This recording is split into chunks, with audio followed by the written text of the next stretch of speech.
Alors, chers amis qui nous suivez à distance, nous sommes en train de vivre un culte café croissant, un culte catéchétique, notre dernier de l'année, autour du thème La Terre en partage, où nous réfléchissons aussi sur l'engagement au féminin. Et nous avons donc des tables qui sont disposées de façon à ce que nous ayons pu prendre le petit déjeuner ensemble et aussi faire des petits groupes. Et ces petits groupes sont en train de discuter et de partager autour de 2 questions que je vous partage tout de suite. La première question est: quelle femme a joué un rôle important dans ta vie, dans ta vocation, ton itinéraire? La seconde question est: quel personnage féminin de la Bible, de l'histoire, de ta famille a eu une influence sur toi? À vous, à présent, de prendre le temps de réfléchir à ces questions. Ensuite, après ce temps de partage, de réflexion, nous aurons le témoignage d'Ariel. À tout à l'heure.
Chers amis, je vous propose que nous accueillions désormais Ariel, qui va nous partager son témoignage, et je lui laisse la place et la parole.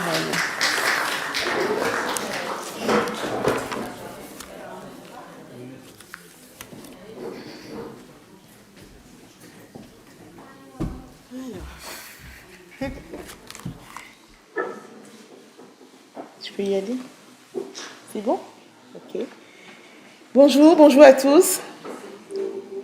Et merci à Romy de m'avoir invité à partager mon témoignage ce jour, mon témoignage de foi. Merci. Je remercie aussi toute la communauté pour votre accueil. Je vais commencer par me présenter. Je vais faire une rapide présentation. En quelques mots, je peux dire que je suis chrétienne. Je suis une femme courageuse, persévérante, déterminée et engagée. Mais au-delà de ces mots, je suis une maman, une épouse. Et dans ma vie de tous les jours, dans ma vie professionnelle, je suis chef d'entreprise dans le domaine des services aux entreprises et aux particuliers depuis 19 ans. Et depuis 4 ans, je suis formatrice dans l'accompagnement au changement professionnel et je suis coach professionnel certifié. Donc voilà ce que je peux vous dire rapidement de moi en me présentant. Bon, je vais respirer pour reprendre mon souffle. Je suis ravie d'être avec vous ce matin pour partager mon témoignage de foi. Alors, je vais illustrer en fait ce partage à partir de 3 éléments qui ont vraiment impacté mon changement de ces dernières années. Le premier, c'est la foi en Dieu et la foi de Dieu. Le deuxième, je vais dire plutôt l'amour de Dieu, cet amour que Dieu nous manifeste tous les jours, quel que soit ce qu'on fait, la vie qu'on mène. Et le troisième point, je peux parler de l'appel de Dieu. Ces 3 points qui ont vraiment impacté mon changement de ces dernières années. On a tous un parcours de vie, si je peux le dire comme ça. Alors, notre parcours de vie, ou en tout cas mon parcours de vie, ou notre parcours de vie, est souvent rempli d'événements joyeux ou tristes. Et certains de ces événements, qu'ils soient joyeux ou tristes, nous amènent à prendre conscience, à réfléchir, à prendre du recul et à se demander réellement, mais qu'est-ce qui est vraiment essentiel pour moi, dans la vie que je mène, pour mon entourage, comment je veux vraiment faire les choses. Et ça a été mon cas, ça a été mon histoire. Il y a 6 ans, lors d'un grave accident de la route, Dieu nous a sauvés, mon mari et moi, et je ne peux que rendre grâce. Mais quand l'événement a eu lieu, avant cet événement, et après, je me suis juste rendu compte que, mais en fait, Dieu a toujours été présent dans ma vie et Dieu a toujours été à mes côtés. Et manifestement, il m'a fait grâce, il nous a fait grâce, et on est encore parmi vous aujourd'hui. Ça m'a fait réfléchir, je me dis, ben, on est souvent dans la vie de tous les jours happés par nos activités, on court partout, on fait 10 millions de choses à la fois, moi surtout. Et on ne prend plus ce temps pour se connecter à Dieu, on ne prend plus ce temps pour remarquer ne serait-ce que sa présence, ce qu'il fait pour nous, de façon visible ou invisible. On court partout. Donc j'ai pris conscience, en tout cas, juste après cet événement, de ça. Et je me suis dit, c'est quand même fort. Quelle que soit la vie qu'on mène, ce Dieu, il existe vraiment. Et il nous aime. Il manifeste son amour d'une façon ou d'une autre. Et il nous parle d'une manière ou d'une autre. Donc, qu'est-ce que je devais faire?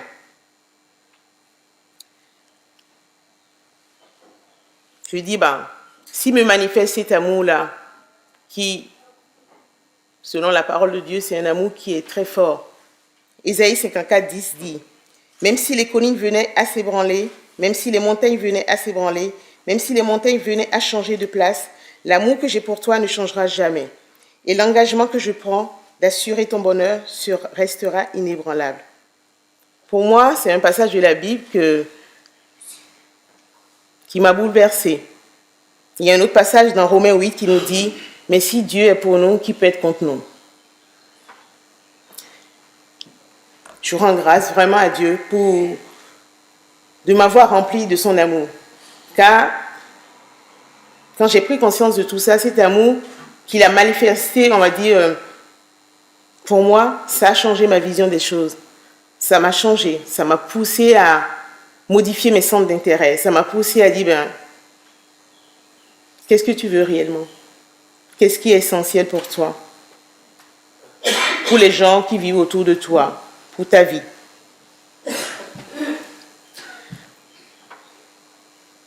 Je reviens sur le point où je disais tout à l'heure que suite à cet événement, je me suis rendu compte que Dieu était présent dans ma vie.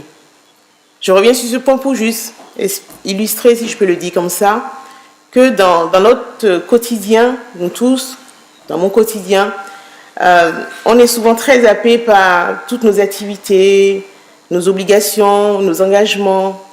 On court partout. Je vais dire aussi nos envies, nos souhaits. Et souvent, surtout notre volonté, parce qu'on veut ci, on veut ça, et voilà, on fonce sur ça. Et on passe à côté de certaines choses. Et le fait d'être comme ça, tout le temps, je me suis rendu compte, bien après, en suivant des enseignements, que finalement, on ne laisse plus la place au Saint-Esprit pour nous guider. On court. On veut absolument faire sa volonté. Et finalement, on laisse la place à notre chair. Et c'est notre chair qui nous guide. Et quand notre chair nous guide, et on est préoccupé par toutes ces choses-là, on est déconnecté de Dieu simplement. On est déconnecté de Dieu et on ne laisse pas la place à l'Esprit Saint pour nous éclairer, pour nous parler, pour nous guider. Je parlais de chair, les œuvres de la chair. Je vais donner quelques exemples pour vraiment illustrer ce que je dis. Je me suis rendu compte aussi qu'il y avait plein de choses que je manifestais ou que nous manifestons tous dans cette salle ou que nous pratiquons qui finalement parasitent un peu notre relation avec Dieu ou la relation qu'on aurait pu avoir avec Dieu. Quand on parle des œuvres de la chair, je vais donner quelques exemples. Par exemple, la colère, la peur, le fait qu'on soit très attaché au matériel, à l'argent, la procrastination qui nous prend beaucoup de temps, les addictions au téléphone, aux réseaux sociaux, à la drogue, la culpabilité, quand on se culpabilise. La liste elle est longue. Nous avons aussi les mauvaises pensées, les pensées impures, l'orgueil, le non-pardon qui est très très très important, qui est quelque chose qui nous bloque. L'amertume, la haine, la rancune. Toutes ces choses que nous pratiquons et que nous manifestons tous les jours. Et des fois, finalement, ça devient des habitudes, parce que c'est normal, je suis colérique parce que dans la famille, on est tous comme ça. Non, dans la famille, on est tous comme ça. Peut-être, mais à un moment, je peux, si je prends conscience de ça, en me disant, cette colère que j'ai tout le temps, c'est quelque chose qui impacte négativement ma vie. C'est quelque chose qui impacte négativement mon entourage. Donc, pourquoi je dois continuer à agir comme ça? Est-ce que ce ne serait pas bien de dire, mais comment je peux faire pour, entre guillemets, crucifier cette chair ou la neutraliser simplement? Ou me dire, comment je peux me débarrasser de ça? Donc, je fais ce petit focus sur ces œuvres de la chair qui remplissent nos journées finalement. Et je me suis dit, c'est important d'avoir eu la chance, à travers, on va dire, cet événement, d'avoir ce moment où ça m'a permis de réfléchir, de prendre du recul et de prendre conscience de certaines choses. J'ai donc pris conscience, après réflexion,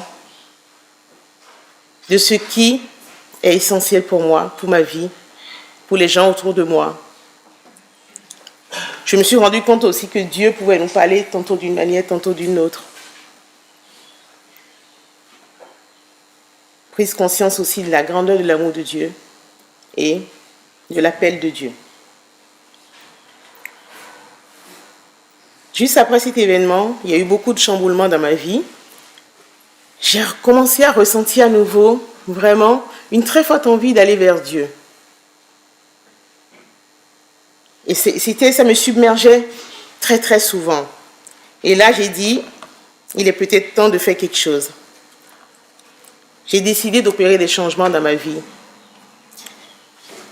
Et là, j'ai pris une feuille, donc j'ai dit, je vais faire une longue liste. J'ai commencé à faire la liste et très vite, je me suis rendu compte qu'elle s'allongeait. J'ai décidé d'opérer des changements dans ma vie. En premier, dans ma vie chrétienne. Je lui ai dit, mais aujourd'hui, tu te dis chrétienne. Est-ce que tu veux continuer à être chrétienne comme tu l'es? Entre guillemets, la chrétienne du dimanche qui va peut-être dans une assemblée, qui va écouter un serviteur de Dieu, lui lit la parole. Et quand elle sort de là, la Bible prend la poussière à la maison et que finalement les principes de Dieu qui sont dans ce magnifique bouquin, on ne l'applique pas. Donc les premiers changements, je m'étais dit que ce serait sur ma vie chrétienne, sur ma vie avec les autres, sur ma relation avec Dieu. C'est-à-dire que je vais apprendre à mieux connaître ce Dieu. Mais comment je pourrais connaître Dieu si je n'apprends pas à connaître sa parole, à lire la Bible? Parce que je ne peux pas mieux connaître Dieu si je ne lis pas sa parole, si je ne communique pas avec lui. Donc, sur ma liste, je me dis, il faut que j'apprenne à mieux connaître Dieu, à connaître la parole de Dieu. Parce que si je ne connais pas la parole de Dieu, je ne peux pas comprendre après quand Dieu va me faire des révélations, simplement. Je lui dis, comme c'est marqué dans la Bible, mon peuple périt faute de connaissance. Oui, le peuple périt faute de connaissance parce que nous n'avons pas la connaissance, quel que soit le domaine dans lequel nous intervenons. Si on n'a pas la connaissance, on ne peut pas aller, on ne peut pas faire grand-chose. Donc je dis, il faut absolument que dans mes engagements, dans les choses, les changements à opérer, que je fasse cette démarche pour mieux connaître Dieu, pour mieux connaître sa parole et me donner une chance d'expérimenter vraiment sa présence dans ma vie. Ensuite, je me suis dit, bon, dans la démarche d'accepter Jésus comme son Seigneur et son Sauveur, oui, il faut que je le note. Mais cette fois, si je le note, il faut vraiment que j'accepte Jésus comme mon Seigneur et mon Sauveur, mais en pratiquant et en mettant vraiment en application les principes de Dieu. Pas juste, voilà, j'ai accepté Jésus comme... Non, je dis vraiment, je note ça cette fois-ci, mais faire les choses qui vont avec cette acceptation. Et pour terminer, je dis, si tu décides d'opérer tous ces changements, il faut aussi peut-être penser à remercier Dieu. Mais je dis, mais comment je peux remercier Dieu? Je ne peux pas lui envoyer un cadeau, je ne peux pas lui faire un chèque, comment je peux faire? Et là, je dis, tu peux le servir. Donc, servir Dieu, c'est aussi mettre à disposition de la communauté ses dons et ses talents que Dieu nous a donnés gracieusement. Donc, pourquoi ne pas le mettre à disposition des autres? Servir Dieu, c'est soutenir les autres. Servir Dieu, c'est redonner du sourire à quelqu'un. C'est vraiment l'entraide, c'est aider les personnes, c'est ramener la lumière, la joie dans la vie de quelqu'un. C'est ça aussi, servir Dieu. Et donc, du coup, je me suis retrouvée avec une longue liste de choses à changer. Je dis, oh là là, comment je vais faire tout ça?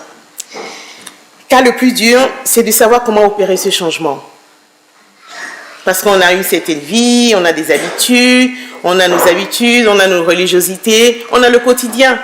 Et d'un seul coup, une longue liste comme ça, parce qu'un événement a eu lieu dans ma vie, dans notre vie, cette longue liste, ce programme de changement va automatiquement impacter les gens avec qui je vis, impacter ma famille, les gens proches. Mais comment je vais faire ça? Comment je peux faire? Et j'ai commencé tout doucement, on va dire, dans mon coin, à dire, Dieu, si tu existes, je vais commencer à te parler, alors je vais changer, je vais faire ci, je vais faire ça, tout doucement. Et très vite, je me suis rendu compte que Dieu a entendu mes appels. Il a entendu mes appels, simplement.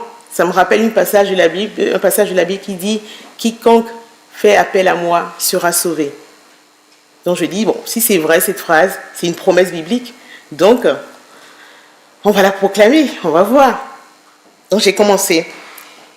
Et très vite, je me suis rendu compte que Dieu a su, en fait, provoquer des situations et des rencontres qui m'ont permis de commencer à affermir ma foi. Parce qu'affermir sa foi, ce n'est pas une question de je fais ça pendant 2 mois et puis c'est bon. Non, c'est un travail de tous les jours et qui ne finit jamais. Donc j'ai eu des rencontres, j'ai eu des situations, je ne saurais comment les expliquer. Et toutes ces situations, ces rencontres m'ont permis d'affermir ma foi, de commencer à me former, parce que je me forme tous les jours. Ce n'est pas quelque chose qui arrive pendant un moment, on arrête.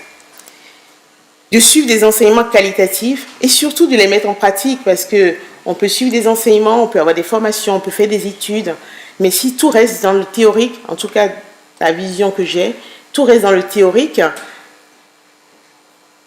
selon moi, en tout cas par rapport à mon expérience, je bouillonnais à l'intérieur de mettre vraiment en pratique beaucoup de choses.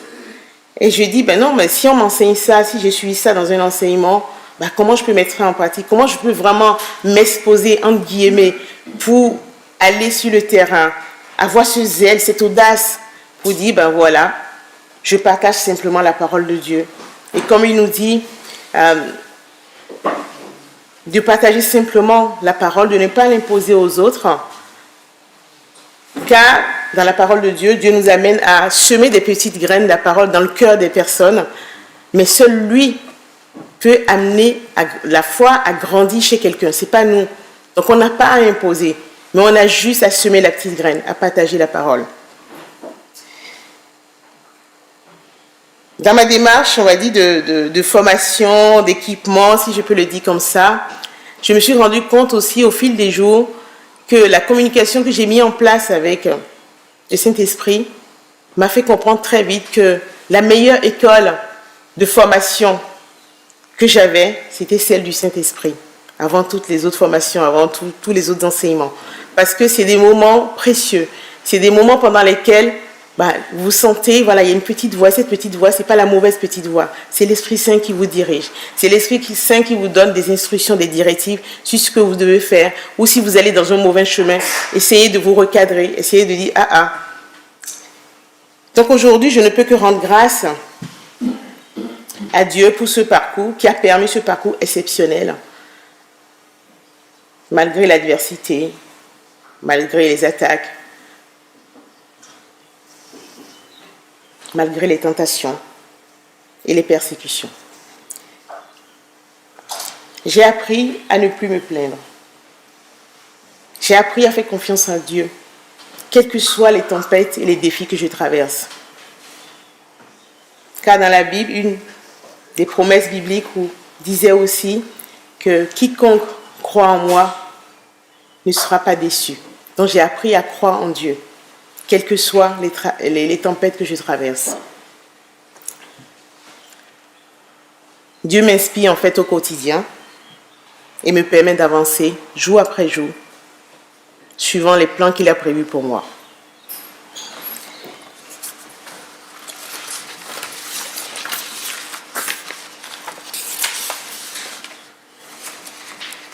Alors Ariel, il nous reste quelques minutes. Est-ce que tu veux bien nous partager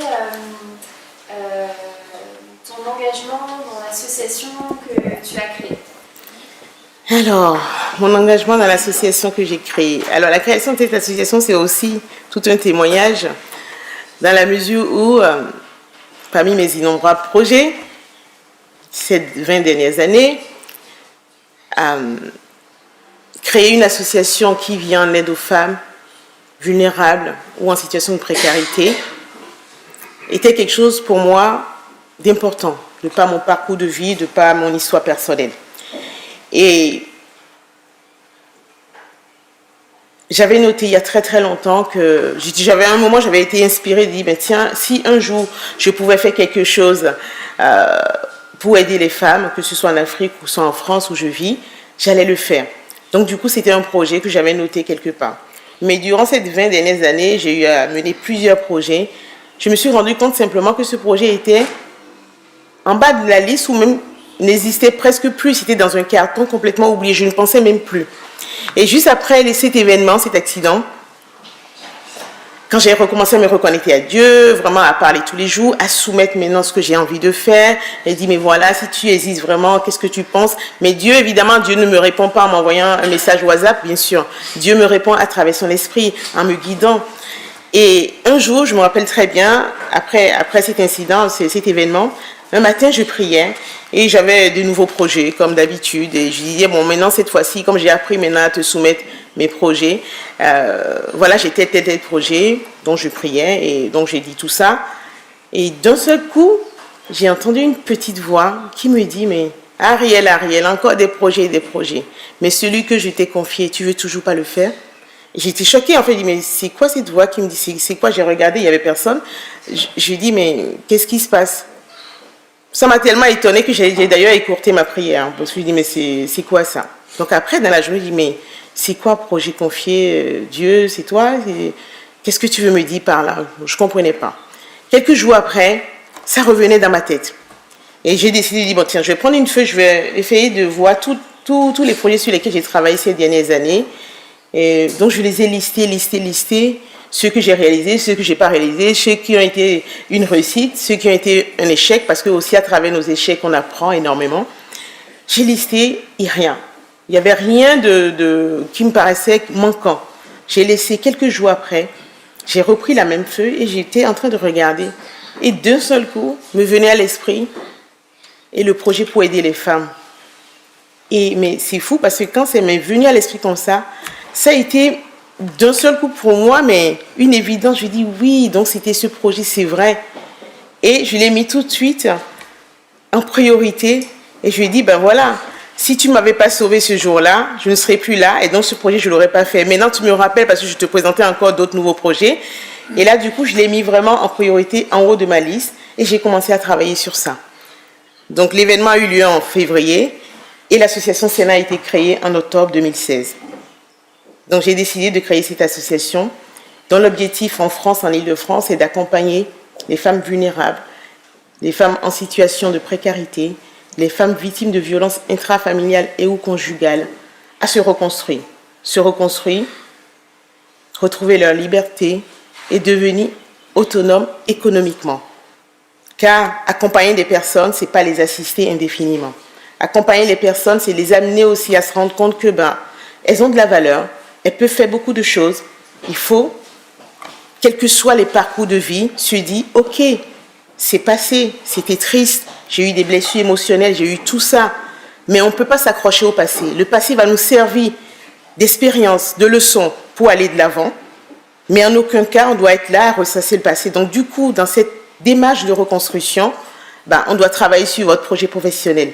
Qu'est-ce que vous avez envie de faire après cette reconstruction pour vraiment devenir autonome, faire des choses professionnellement ou autres, mais qui sont en adéquation avec vos valeurs, avec ce que vous avez envie d'être, avec ce qui vous plaît.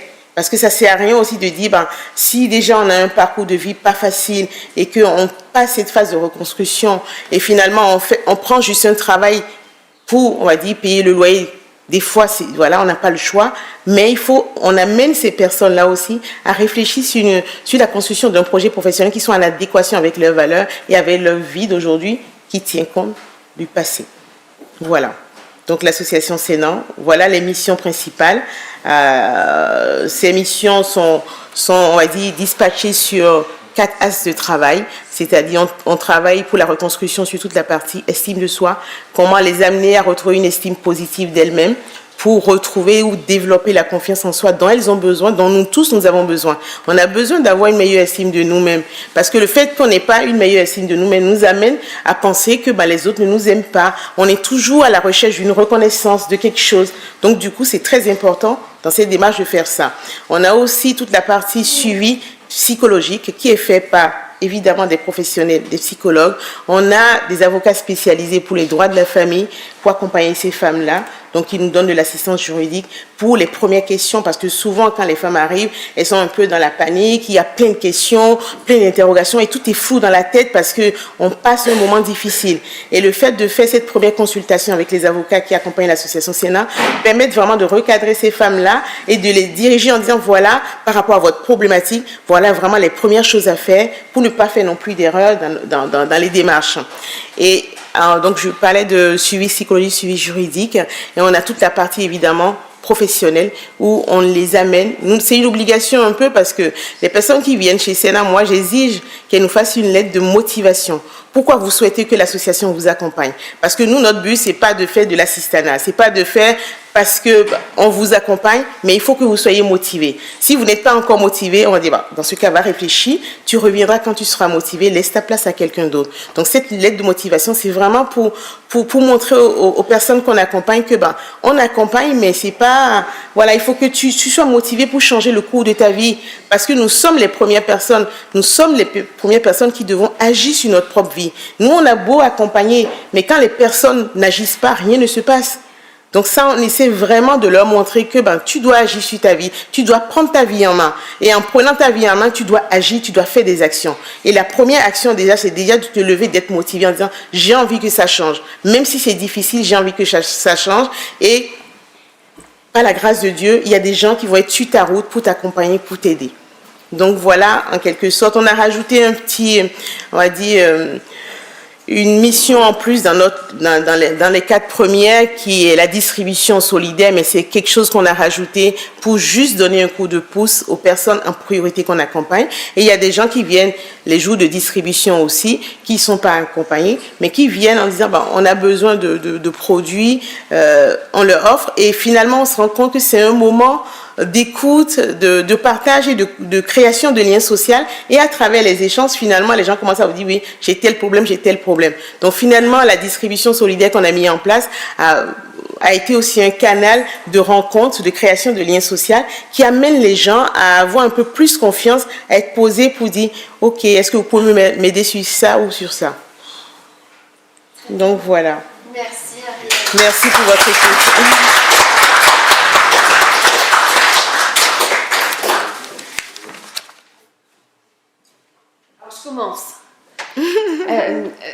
Ariel, merci beaucoup pour le partage de ton engagement auprès de personnes, de femmes qui se retrouvent dans des conditions très difficiles et qui se retrouvent, grâce à Dieu, accompagnées pour pouvoir rebondir et une prise de conscience, une autre vie t'attend, quoi. Mais est-ce que tu as remarqué des facteurs communs parce qu'il y a le problème et il y a la racine du problème. Est-ce que tu as remarqué des facteurs communs? Comment ces femmes en sont arrivées là, dans leur histoire? Le facteur commun, on va dire, c'est le parcours de vie de chacun, comment elles sont arrivées là. Il y a certaines femmes qui sont arrivées là. Est-ce que je peux même dire ça? Elles ne prévoient pas d'arriver là. On a différents profils de personnes que nous accompagnons. Des cadres des CSP+, des personnes comme vous et moi, vous voyez dans les bureaux, en pleine journée, qui sont très efficaces, qui font leur boulot, mais dès qu'il est 18h, il est 19h, c'est une autre femme que vous avez, parce qu'elle a la peur de rentrer chez elle. Elle est angoissée. On a des profils même de personnes qui sont responsables, je ne peux pas citer, de personnes qui sont responsables, qui ont des équipes sous elles de 10, de 20 personnes. Et je lui dis, c'est pas possible. Et elle me dit, mais je suis une autre personne, de 9h à 19h. Mais dès qu'il est l'heure de partir du bureau, l'angoisse, la peur, tout ça, ça arrive. Donc du coup, c'est des situations de vie qui amènent ces événements, je peux l'appeler événements tristes dans la vie de chacun. Il n'y a pas vraiment de modèle typique, de profil vraiment standard. Tout le monde est concerné. Et c'est pas parce qu'on voit les personnes avec un grand sourire, bien maquillées, bien habillées, que tout est rose. Non. Beaucoup de gens cachent leur souffrance, ces blessures émotionnelles. Il y a même certaines personnes qui arrivent, mais c'est pas forcément le couple. C'est des blessures émotionnelles qui datent de l'enfance, qu'on traîne avec nous-mêmes. Et à un moment de notre vie, comme ça n'a pas été, votre âme n'a pas été restaurée, ben ces choses-là remontent simplement. Vous pouvez être en train de discuter avec quelqu'un et vous le savez même pas, vous touchez un sujet sensible et de ce coup, les larmes commencent à arriver. Mais ça va, qu'est-ce qui se passe? Et ça, c'est pas parce qu'elle est victime de violence intrafamiliale ou violence conjugale, non. C'est juste parce qu'elle a eu des blessures depuis l'enfance, pendant l'adolescence, des choses qui sont restées gravées dans son âme et qui n'ont pas été traitées.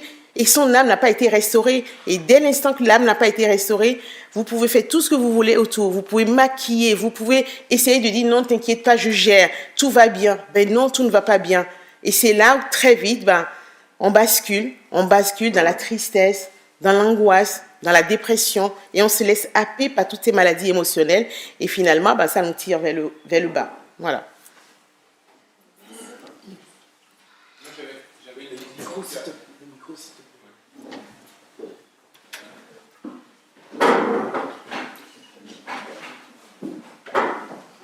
Moi, j'avais juste une question par rapport à tout ce que tu as dit. Tu as dit l'important, c'est l'estime de soi.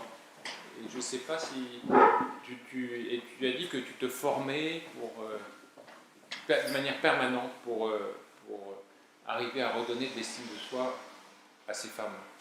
Alors, je vais reprendre la question.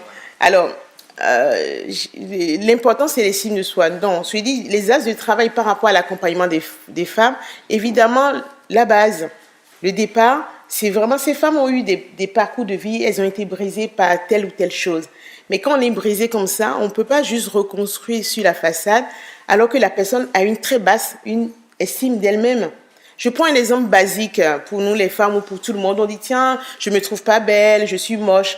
Rien que quand je sors cette phrase-là, j'ai une estime négative de moi-même. Et automatiquement, comme je pense comme ça, je pense systématiquement que la personne qui est en train de me regarder me trouve moche, alors que ce n'est pas du tout vrai. Donc, d'où l'importance de travailler sur l'estime, de ramener ces femmes-là à retrouver une estime positive d'elles-mêmes qui va leur permettre de développer leur confiance en soi. Parce que finalement, on parle de confiance en soi, confiance en soi. La confiance en soi, c'est l'action. C'est le fait de dire, tiens, je me trouve moche, je parle mal, et du coup, je viens devant vous, je reste comme ça, je suis stressée. Donc, du coup, c'est l'action qui me... Voilà. C'est parce que j'ai quelque chose une vision, on va dire, négative de moi, même sur tel point, que j'agis comme ça. Donc, du coup, ça, c'est important pour les femmes dans le processus de reconstruction, ça c'est très important. Mais je dis aussi par rapport à ta question, quand je dis que moi je me forme, ça n'a rien à voir avec l'accompagnement succédant. Je parle de mon témoignage de foi, en disant que par rapport à la démarche que j'ai entreprise depuis quelques années maintenant, la formation c'est tous les jours. On ne peut pas dire, tiens, je viens à Dieu, je me forme pendant 2 mois et puis c'est bon, c'est réglé. Non. C'est la formation, c'est les enseignements, c'est tous les jours essayer de trouver des enseignements qualitatifs, d'étudier la Bible, de lire la Bible, d'essayer d'avoir cette connaissance de la Bible, parce que sans cette connaissance, on ne peut rien faire. On va juste tourner en rond, on peut périr faute de connaissances. C'est pas pour rien que c'est noté dans la Bible. Donc il faut se dire, mais s'ils ont noté ça, et quand on prend ça aussi dans la vie de tous les jours, on se rend compte, en maths, en physique, si je ne connais pas les basiques, je ne connais pas mes leçons, je ne peux pas traiter les devoirs qu'on me donne, simplement. Oui.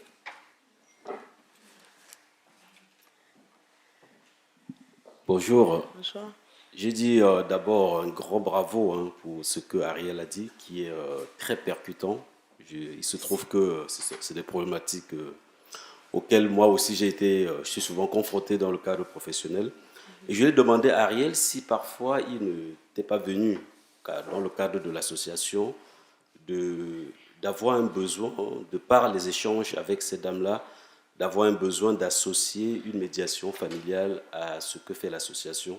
Je pense par exemple avoir parfois envie ou la nécessité d'associer, ou en tout cas de parler à ces hommes auteurs de violences conjugales, parce que parfois, ce qu'on constate, en tout cas ce que moi j'ai souvent constaté, c'est que ça part de l'ignorance, ça part d'un certain sentiment que ces personnes ont, et le simple fait de leur parler, d'attirer leur attention sur ce que vivent leurs compagnes, peut arriver à, sinon changer, en tout cas améliorer les choses. Donc je ne sais pas si vous n'êtes pas arrivé souvent d'avoir ce besoin de médiation, ce qu'on appelle médiation familiale. C'est juste la petite remarque que je voulais faire. En tout cas, bravo et merci 1000 fois pour tout ce que tu fais. Merci. Je vais essayer de répondre à votre question en ce qui concerne la médiation familiale. Alors, quand ces femmes viennent taper à notre porte, elles viennent dans une situation de stress, de peur, d'angoisse. Il y a certaines, même quand elles viennent au premier rendez-vous au bureau, il y a une même qui nous a dit « Est-ce que vous n'allez pas appeler mon mari pour dire que je suis venue ?» Donc, du coup, la majorité des cas, mais on va dire même 95% des cas, sur ce premier contact, on ne peut pas appeler les maris. Parce qu'on les met en danger. On mettra ces femmes en danger. Rien qu'en appelant le mari, on dit ta femme est venue nous voir, qu'est-ce qui se passe? Ah bon? Là, je pense que si elle rentre, ça va être compliqué. Deuxième cas, en tout cas, quand elle tape à notre porte, la médiation familiale, ça ne va pas être dans la première étape. Parce qu'elles viennent toutes confuses, elles ne savent pas quoi faire, ça leur tombe dessus. Et pour certaines, c'est quelque chose qu'elles vivent depuis très longtemps et que maintenant, elles en ont eu mal, ils ont dit maintenant, je veux dire stop, mais je ne peux pas dire stop seule. Et donc, du coup, quand elles viennent, on ne peut pas appeler les maris. Si on arrive sur un cas où il y a des procédures qui ont déjà été engagées depuis longtemps et que un jugement a été prononcé et que le monsieur ne respecte pas son jugement, évidemment, c'est normalement à la loi d'intervenir, c'est pas à nous. Et quand ça arrive à ces points-là, c'est compliqué. C'est pas dans le sens où un mari et une femme se disputent et puis l'autre dit je veux partir. Là, on peut tenter la médiation.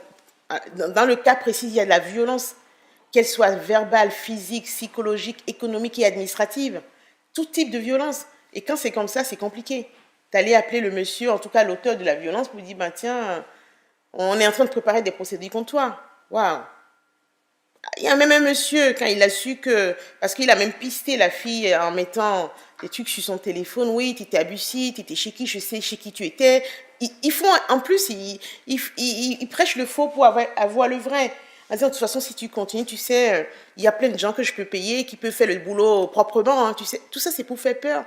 Donc, vous ne pouvez pas aller voir ces gens-là pour dire, dans ces contextes-là, pour dire, ta femme vient nous voir. Voilà. En tout cas, dans le contexte de violence, c'est compliqué d'aller voir l'auteur de la violence pour lui dire ça. Il y a une démarche à son encontre. Très bien, merci. On va devoir arrêter le moment Je vais juste conclure. Voilà, donc pour conclure, je conclue mon témoignage de foi en disant qu'on peut allier vraiment la foi avec des actions concrètes. Et nous devons nous fier tous à la décision du Seigneur sur nos projets, sur nos engagements. Et garder toujours à l'esprit que Dieu nous aime d'un amour qui n'a pas de limite. Et pour réussir tout changement et impacter la vie d'autres personnes, nous devons commencer par changer nous-mêmes, changer notre propre système de pensée.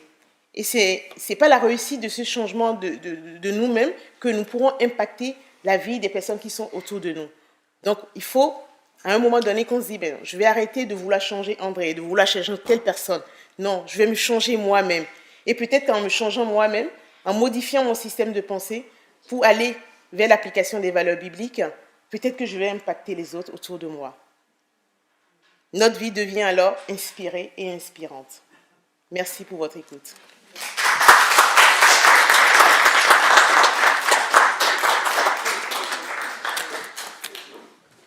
Merci.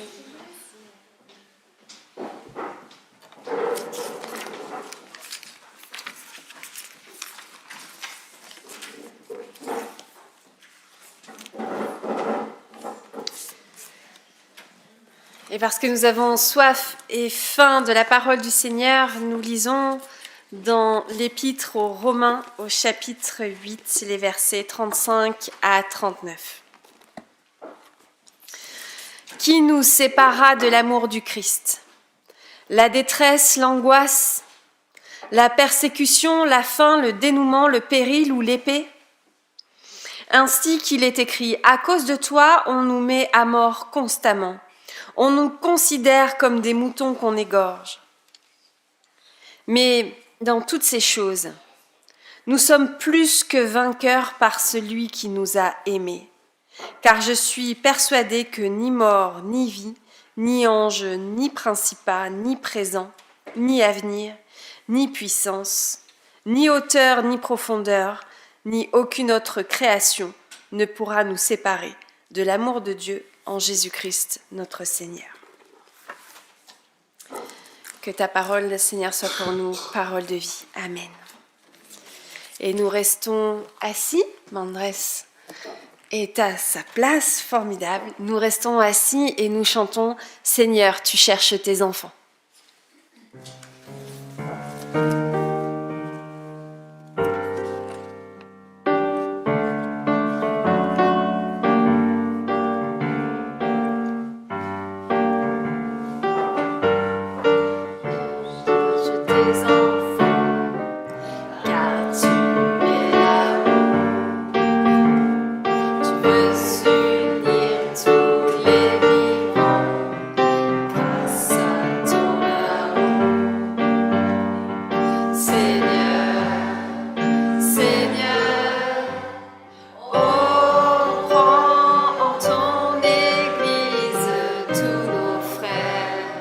De la terre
Ô toi, Dieu de Jésus-Christ, Dieu de sagesse, notre Dieu, tu entends les cris de tes filles qui dénoncent les injustices comme leurs sœurs avant elles.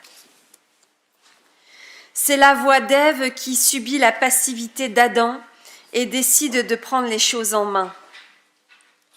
C'est la voix de Sarah qui subit l'injustice de la stérilité et vit une maternité inespérée. C'est la voix de Tsipora qui subit l'exclusion pour la couleur de sa peau et trouve un refuge chez son père avant de retrouver Moïse. C'est la voix de Déborah qui prophétise et juge dans une culture patriarcale où elle est entendue et respectée. C'est la voix de Marie qui accueille en son sein l'enfant divin et assume le quand dira-t-on et les cancans du village. C'est la voix de tes filles à laquelle s'associe la voix de tes fils. Mets en lumière les injustices faites à tout être humain, et tout particulièrement celles faites aux femmes, et ouvre notre prière aux réalités qui ne nous concernent pas toujours. Car aujourd'hui, nous pensons à toutes celles qui, comme Ève, sont accusées à tort de provoquer les hommes. Permets que le sexisme qui perpétue cette accusation injuste cesse. Nous pensons aux femmes victimes des interprétations erronées autour d'Éphésiens 5 et de Genèse 2. Permets que de telles interprétations soient fermement condamnées dans toutes les églises chrétiennes. Aujourd'hui, alors que le nombre de migrantes exploitées pendant leur voyage augmente de jour en jour, mets-nous à cœur les histoires des étrangères dans la Bible, dont Tamar, Rahar et Ruth, 3 étrangères qui sont dans la généalogie de Jésus, notre Seigneur. Nous portons dans nos prières les femmes jeunes et moins jeunes qui continuent à gérer la vie professionnelle et la vie de famille, souvent seules, avec des petits budgets. Comme Myriam, Déborah, Hulda, Noadia et les femmes sans nom en Esdras. Donne force et autorité à leurs paroles, afin que leur message soit entendu, comme les prophétesses des temps bibliques. Et enfin, nous te remettons dans le secret de nos cœurs toutes ces femmes sans nom, qu'on ne connaît que par des attributs et des périphrases, la femme, la fille ou la mère d'eux. Donne-nous d'être des alliés attentifs et attentives à leur situation de vie, sans jugement ni a priori. Et avec tous ceux qui le souhaitent, nous voulons te dire ensemble, notre Père qui es aux cieux, que ton nom soit sanctifié, que ton règne vienne, que ta volonté soit faite sur la terre comme au ciel. Donne-nous aujourd'hui notre pain de ce jour. Pardonne-nous nos offenses, comme nous pardonnons aussi à ceux qui nous ont offensés. Et ne nous laisse pas entrer en tentation, mais délivre-nous du mal, car c'est à toi qu'appartiennent le règne, la puissance et la gloire, pour les siècles des siècles. Amen. Et nous nous levons pour chanter « Je crois et j'espère ».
Vous pouvez vous rasseoir, je laisse la parole à Jean-Charles pour les annonces et l'offrande.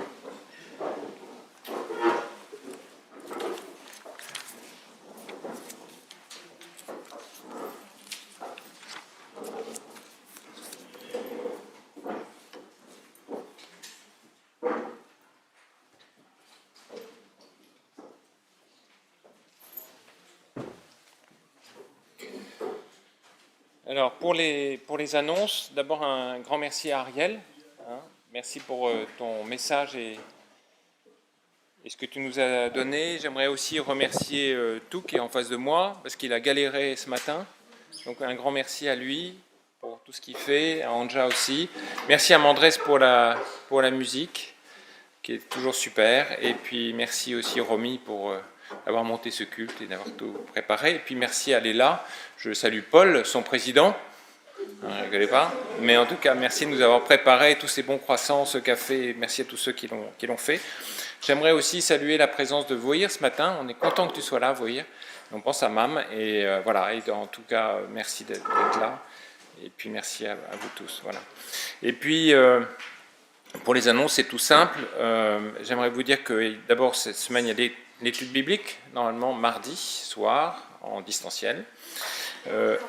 En présentiel et en distanciel. Vous dire que nous aurons la réunion, avant il y a cette semaine, que je ne me trompe pas, il y a le synode national qui a lieu du 27 au 29, où Romy y sera. Le mardi 31, et avant, donc, il y a le synode national. Vous dire aussi qu'il y a aussi à l'Ascension, il y aura le 26, le culte du consistoire qui se passera à Mazagran. Voilà, le prochain culte aura lieu le 29, donc ça sera René qui est ici présent qui nous conduira dans ce culte, qui aura lieu à Noisiel. Enfin, pour le culte de Pentecôte, ce sera Romy qui nous conduira aussi, j'ai noté, à Noisiel. Non, à Noisiel, oui c'est à Noisiel.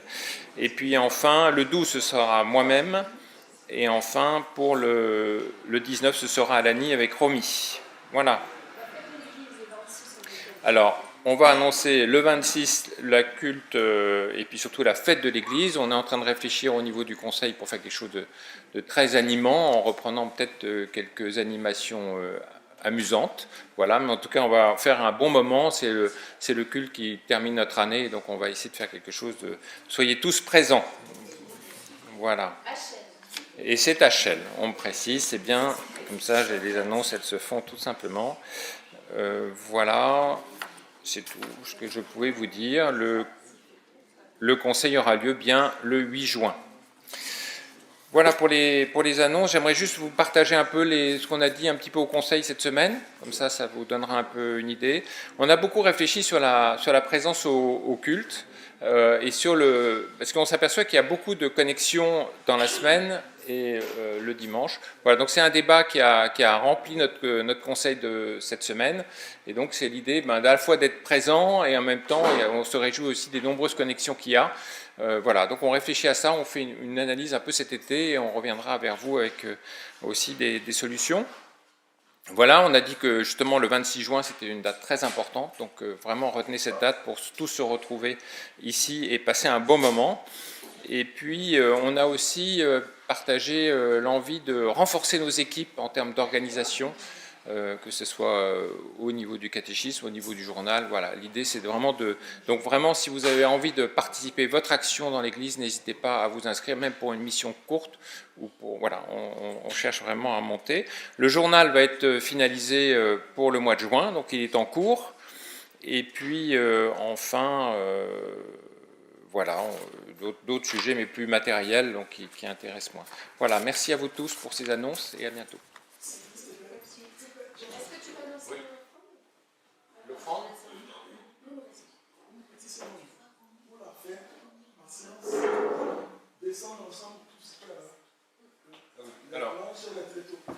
Alors, Paul, le président de l'ELA, nous demande une aide pour tout ranger après ce culte. Et je peux annoncer l'offrande, si ça vous va. Voilà, mais après, voilà, donc l'offrande en disant simplement que le Seigneur nous guide. Merci Seigneur pour l'offrande de notre temps, de notre témoignage comme nous l'avons eu ce matin, pour cette force que tu nous donnes et comme nous l'a dit Ariel, au travers de différents messages que nous recevons les uns et les autres.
Merci.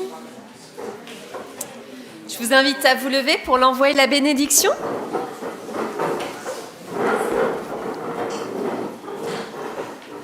Où que vous vous trouviez, où que vous soyez, ou que vous soyez présents ce matin dans notre temple ou bien de chez vous, vous qui nous suivez à distance, le Seigneur est avec vous. Et je vous invite à rester dans sa présence d'une manière toute spéciale.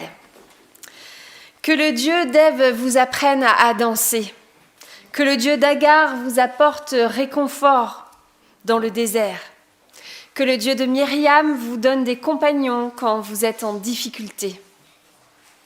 Que le Dieu de Déborah vous enseigne le courage dans vos combats. Que le Christ qui connut Marthe et Marie vous montre le chemin de l'équilibre. Que le Christ qui guérit la femme courbée guérisse votre souffrance. Que le Christ de Marie de Magdala vous envoie proclamer votre histoire. Au nom du Christ qui est la mémoire, l'espoir, l'autorité de l'avenir. Amen. Et nous chantons ensemble « Que la grâce de Dieu soit sur toi ».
Soyez bénis, mes frères, mes sœurs, un dimanche béni à tous et à toutes dans la joie, dans la paix et dans l'amour.